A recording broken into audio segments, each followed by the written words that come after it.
From Anshe Sfard Beth El Emeth Congregation, it's time to take 10 minutes for Torah with Rabbi Joel Finkelstein.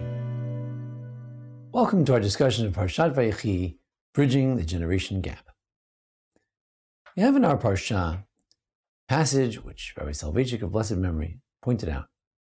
It's the one case where the Jewish people are able, once and for all, as a model for all times, to bridge the generation gap. Generation gap was something people used to speak about a lot in the 60s and 70s. The notion that the earlier generation had one set of values, the later generation had a different set of values, and in between was a generation gap. In Judaism, this is not possible. The notion of Masorah, of tradition, demands that we be able to communicate across generations, across the generational divide. In this parsha, Yaakov seems to be the first to cross the generational divide. What does Rabbi Soloveitchik mean? That if you look throughout Bereshit, never does a grandfather speak to a grandson, except in the case of Yaakov, blessing Ephraim and Menashe. Here is where we see the breaking down of the generation gap. As a matter of fact, he says, "Vatashne vanecha nodin lecha beretz Mitzrayim, ad be'oiyeh elecha Mitzrayim alihem."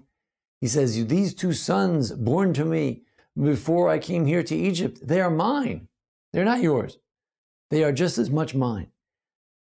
Ephraim and Menashe, ki Ruvain v'Shimon Yuli. They're not my grandchildren. They're like Ephraim and Menashe are like Reuven and Shimon. They are tribes like everyone else." Now, on the surface of it, simply to say that whereas Reuven and Shimon had one tribe per person, Yosef gets two tribes. Instead of having Yosef 1 and Yosef 2, we call them Ephraim and Menashe. Yosef thereby gets a double portion. He is the firstborn. This is his primogeniture right, and he receives Pishnaim, double portion, Ephraim and Menashe. But Rabbi Soloveitchik says there's more to it than that. And that is that Ephraim and Menashe literally are his children. They are not his grandchildren, they are his children. We find a similar phenomenon. It comes to Yehuda. Yehuda's grandchildren, his Peretz and Zerach, are also in some ways his children. They're his grandchildren in that they're his daughter-in-law's children. And Tamar, on the other hand, they are his children, because physically speaking, they are his children.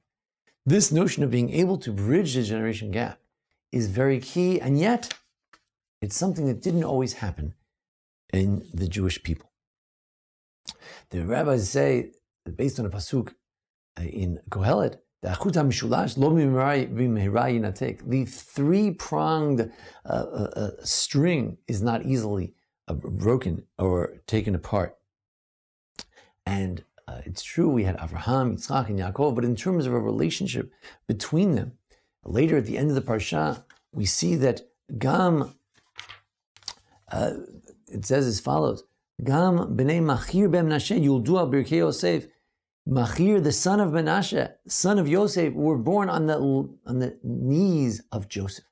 We find yet another case where Yosef, following the footsteps of his father, has this relationship with the grandchildren. They are, Machir in many ways is a child, not just a grandchild, of Yosef.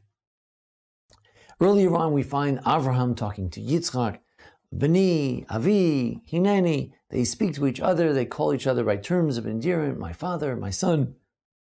Yitzchak and Yaakov, Yitzchak blesses Yaakov. But here Yaakov not only speaks to his children, always talking to them, he's rebuking Yosef about his dreams, grandiose dreams. He's rebuking his sons about their violent behavior in Shechem. He has a relationship, it may be difficult, it may be testy, but there's a relationship between Yaakov and his children. Similarly, in many of the great succession stories in the Torah, from Moshe to Yoshua, there's a conversation. It's been pointed out that Moshe and Yoshua's conversations don't always go well. They don't see things the same way. They disagree about Eldad and Medad, the two stray prophets. They disagree about how to deal with the golden calf. But Moshe and Yoshua, the student and the teacher, they have a relationship. And this leads to one of the great succession stories. After Moshe, there's not a great void, but there is Yoshua. David and Solomon, David and Shlomo, a similar the story where David at length has discussions with Shlomo how to take over for the next generation.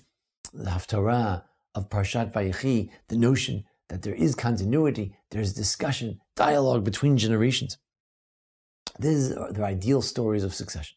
However, most successions in the Torah and Tanakh do not have a conversation. There is there are no words of wisdom that are shared with the next generation. Each generation is sort of feels challenged by the next generation's leadership. Each new generation feels like it dismisses the leadership from before. Rechavam, son of Solomon, rejected his father's policies, tried to go in an even more harsh direction, a different type of direction. It's those rare occasions where there's a direct transmission from father to son, or from teacher to student, from the predecessor to the successor. Aaron, Elazar, and Pinchas are one of the great success stories. We had in the lifetime of Aaron, Pinchas arises. The Elazar is very much a successor to Aaron. He literally enclothes him. He literally puts the official priestly garments on Elazar to transmit the succession to the next generation. We also find that some characters in Tanakh are known as children of their father, even if they're really grandchildren, such as Yocheved bat Levi. Maybe she was a daughter of Levi. Maybe she was a granddaughter, but she's known as the daughter of Levi. Yair ben Menashe, maybe a child, maybe a descendant known as a child of Menashe. We, the Jewish people, are known as Bnei Yisrael. We are, in that sense, people who, after thousands of years, have continued to bridge that gap. And we continue to call Avraham Avinu, Yitzchak Avinu, Yaakov Avinu. These are our fathers, not our great-great-grandfathers, not our ancient ancestors, but they are present. Yaakov Avinu lo met. Yaakov did not die. He seems to die in our parsha, but in many ways he did not, because we continue to view him as our grandfather, as our father. In fact, in Jewish tradition, when a Jew opens up the Talmud, studies the Rambam, studies Rashi, there is a continuity of generations. There is a sense that I am a student of theirs. Yes, I have my own Rebbes, real, live, flesh and blood Rebbes today, teachers and mentors. But in some ways, we bridge the generation gap. We are direct students. Rashi, and Rambam, direct students of Rava and Abaye, Rav and Shmuel, going back to the very beginning. Because when it comes to Judaism, when it comes to the Torah, when it comes to the unbroken chain, a chain that's not only has three prongs, but generations and generations long, there is no generation gap. There's no divide of the generations. We continue to be students of our ancestors, whom we view not as ancient ancestors, but as our parents, our teachers directly. And that's why the tradition of the Jewish people will always go on, will always be able to move forward, because it's not that there is a break in the action, but on the contrary, each generation views themselves as a Ben Israel, a child of the original generation. Thank you so much for joining us here at the Anshe Sfard Beth El Emeth congregation here in Memphis, Tennessee. Join us each week as we continue to discuss Parshiot, holidays, and thanks to Jason Lefkowitz for making today's presentation possible. Thank you very much. This has been 10 Minutes for Torah with Rabbi Joel Finkelstein. To learn more, visit asb.org.